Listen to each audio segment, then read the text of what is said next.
কেমন আছেন সবাই? আগের ভিডিওতে প্রিন্সেস স্নো হোয়াইটকে ড্রয়িং করছি। আজকের ভিডিওতে ডিজনি বেলকে ড্রয়িং করব। তোমরা আবার বেল গাছের বেল ফল মনে করিও না কিন্তু। Disney Belle, Beauty and the Beast থেকে। আর বিশ্বাস করো, এটা হবে মজাদার, ম্যাজিক্যাল আর কিছুটা হালকা ঘপঘপে। কারণ বেলকে পুরোপুরি কলম দিয়ে আঁকা, বিশেষ করে ড্রেসটা, এটা পুরোই একটা অ্যাডভেঞ্চার। ড্রয়িং ম্যাটেরিয়ালের মধ্যে আমার কাছে আছে একটা কলম, একটা ভাঁজ পেজ, যেগুলো তোমরা দেখতেই পাইতেছো।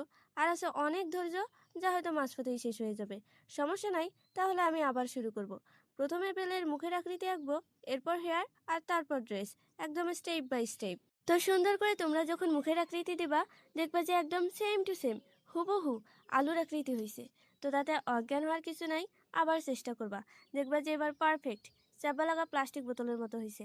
তো তারপর আবার চেষ্টা করবা, তাতে আলু, পটল, ভেন্ডি, কুচু যাই হোক না কেন, যতক্ষণ পারফেক্ট হবে না ততক্ষণ পর্যন্ত প্রয়োজনে আমার মতো কিপটামি করে ভালো পেজ রেখে ভাঁজ পেজ ব্যবহার করবে। এটা সেফটি পারপাস আর কি। তারপর আলু থেকে মুখের আকৃতি দিয়েই ছাড়বে। আসলে এটা আমার পার্সোনাল